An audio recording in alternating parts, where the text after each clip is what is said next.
우리가 인생을 살아보면은 인생이란 게 그렇게 쉬운 것만은 아닙니다. 기쁨보다는 차라리 근심과 걱정이 많고 평탄한 길보다는 높은 산과 골짜기들이 더 많은 것이 인생입니다. 70이요 강건해도 80 인생이 항상 기쁘고 즐거워야 되는데 그렇지 못해서 늘 안타까운 것이 우리 인생입니다. 그런데 성도에게는 성도이기 때문에 불신자들이 느끼지 못하는 또 다른 고민이 있습니다.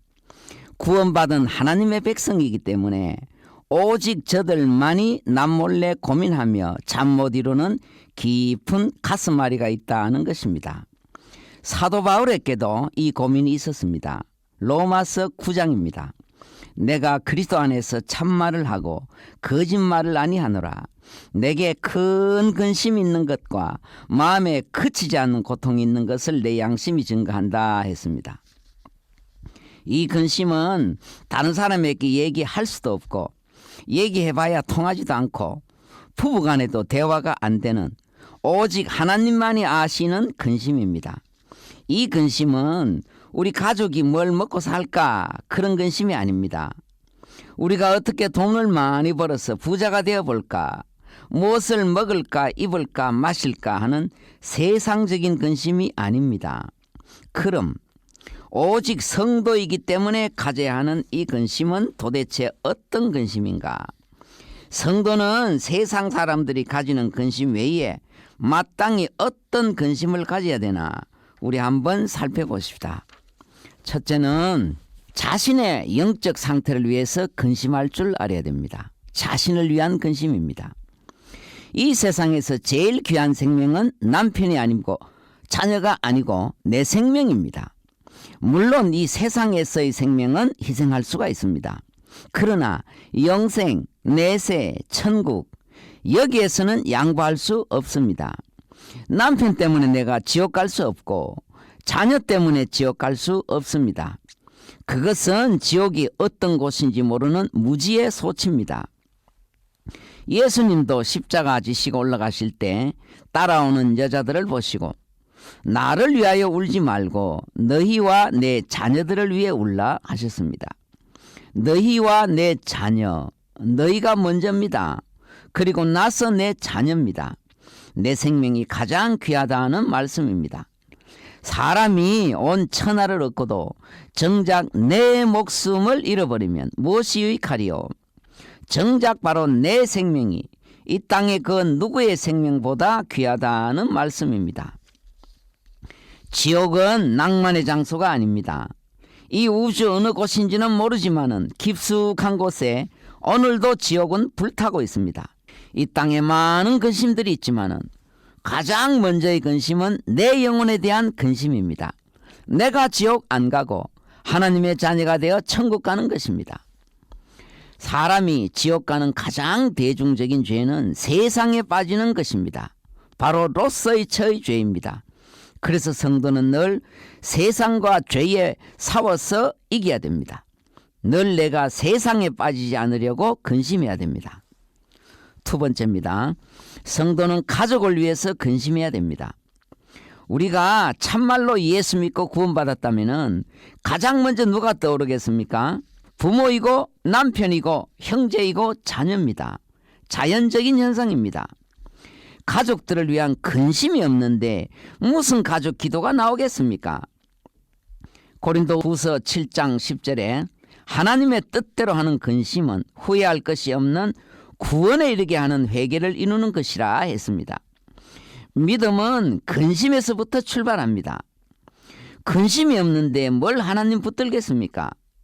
근심 걱정이 머릿속에 꽉 차야 이야 이거 큰일 났구나.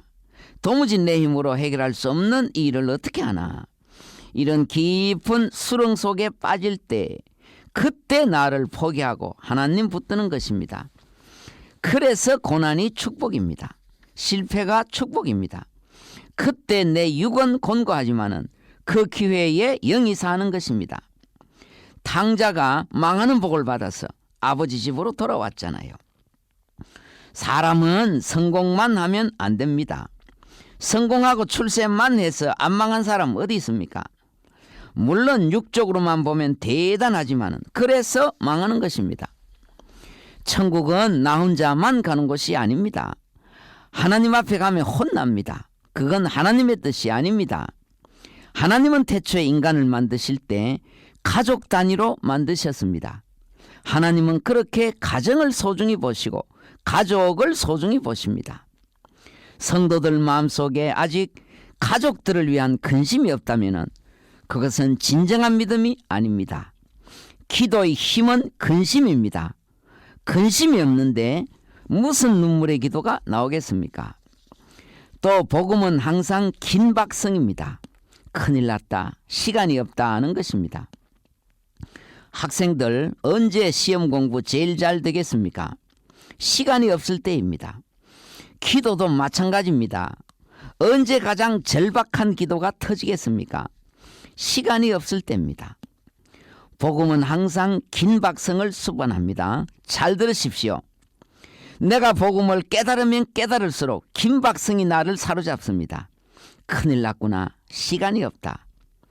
그러나 그것이 복음의 눈을 떴다는 결정적인 증거입니다. 바쁘게 생활하다가도 본정식만 돌아오면 갑자기 마음이 바빠옵니다. 뭐가 뭔지는 모르지만은 바빠서 정신이 없어집니다. 바쁘고 시간이 없는데 누가 먼저 생각납니까?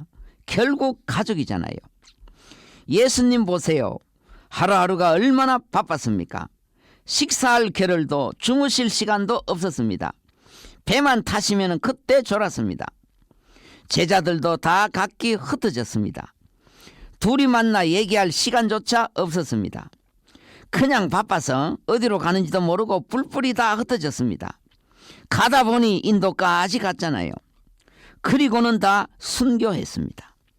복음 때문에 모두가 제정신이 아니었습니다. 바울을 보십시오. 유럽 대륙이 얼마나 넓습니까? 걸어서 달려서 배를 타고 온 유럽을 휘저으며 바울은 당대에 유럽을 복음화시켰습니다. 내가 가족 구원을 포기하면 내 가족은 거의 소망 없습니다. 물론 누굴 만나든지 또 어떻게 되겠죠. 그러나 내 가족 내가 포기해버리면 구원받기가 아주 어려워진다는 것을 알아야 됩니다. 내 가족 나보다 더 답답한 사람 누가 있습니까? 보세요. 종말이 성큼성큼 다가오고 있습니다. 정말 바쁩니다. 시간이 없어요. 정신을 차리시고 가족들을 위해서 늘 근심하시기 바랍니다. 세 번째입니다. 성도는 교회를 위해서 근심해야 됩니다. 진실한 성도는 가정이 문제가 아닙니다. 가정보다 주님이 피로 값주고 세우신 교회가 우선입니다. 교회를 위해서 근심할 줄 알아야 됩니다. 교회가 타락하니 사회가 타락하고 온 세상이 타락하는 것입니다. 그러나 알아야 됩니다.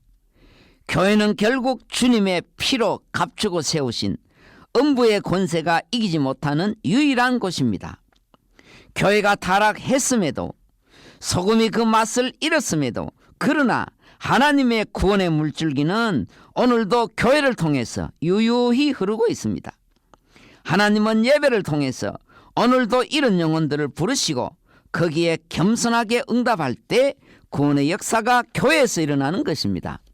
그래서 교회는 하나님의 유일한 구원의 전당입니다.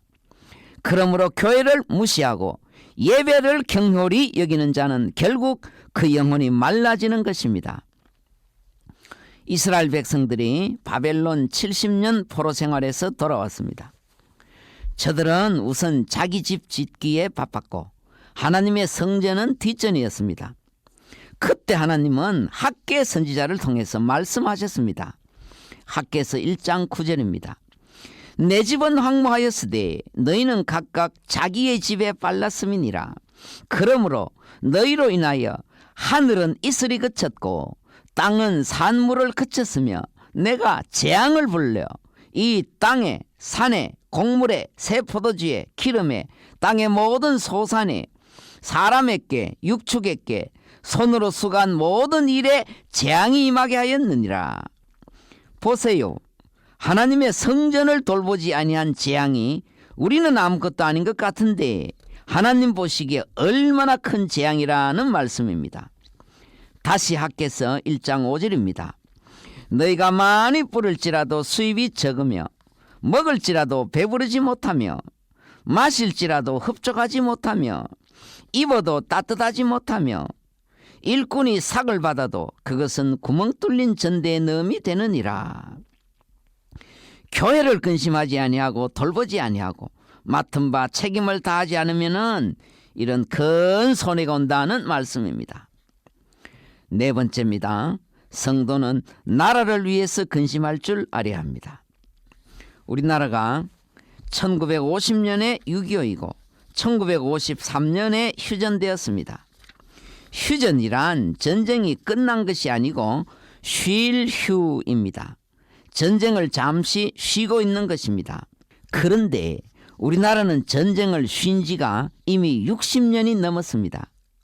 이 지구상에서 이처럼 긴 시간 전쟁을 쉰 나라가 없습니다. 다윗이 거인 골리앗 앞에 섰을 때입니다. 그때 골리앗의 키가 2m 90이었습니다. 그 거인 앞에 홍안의 소년 다윗이 물맷돌 들고 섰습니다. 마치 유치원생과 대학생과의 싸움입니다. 그러나 그때 다윗의 말을 들어보십시다. 사무엘상 17장 47절입니다. 또 여호와의 구원하심이 칼과 창에 있지 아니하면 이 무리로 알게 하리라. 전쟁은 여호와께 속한즉 그가 너희를 우리 손에 붙이시리라. 전쟁은 인간들끼리 우연히 치고받고 하는 것이 아니라 전쟁은 하나님의 소관입니다.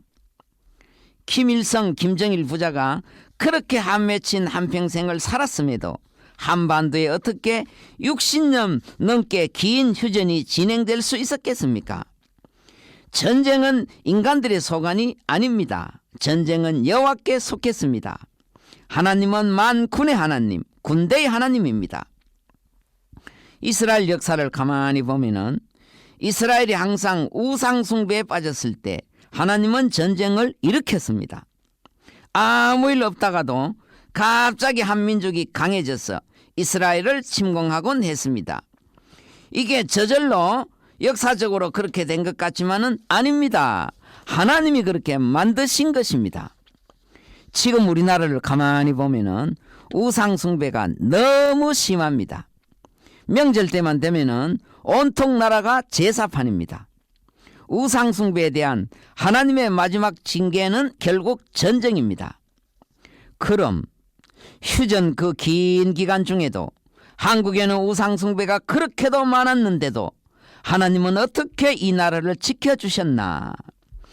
그것은 그 흑암의 세력을 이길 만한 교회의 힘이 있었고 복음의 능력이 있었기 때문입니다. 그런데 지금 이 시대는 교회의 이 힘이 엄청나게 약해졌습니다. 복음의 능력이 엄청나게 약해졌습니다. 교회가 핍박받고 마귀가 득세하고 있습니다. 교회가 약해지면 곧바로 나라가 위험해지는 것입니다. 요한일서 1장 8절에 하나님의 아들이 나타나신 것은 마귀의 일을 멸하게 하심이라. 특히 성도는 그리스도에 강해야 됩니다. 예수에 강해야 됩니다. 그때 조용히 흑암의 권세가 꺾이고 교회가 힘을 얻고 교회가 힘을 얻으면 나라가 부강해지는 것입니다. 자, 오늘은 성도가 마땅히 가져야 할 근심에 대해서 살펴봤습니다. 성도는 나의 영적 상태를 위해서 근심해야 되고 가족을 위해서 근심해야 되고 교회를 위해서 근심해야 되고 나라를 위해서 근심해야 됩니다. 근심할 때 그때부터 문제 해결의 실마리가 풀리는 것입니다. 근심은 구원에 이르게 한다 했습니다. 우리 모두 근심하셔서 근심 가운데 섭리하시는 하나님 만나셔서 놀라운 구원의 역사가 일어나시기 바랍니다. 은혜로운 날 되십시오.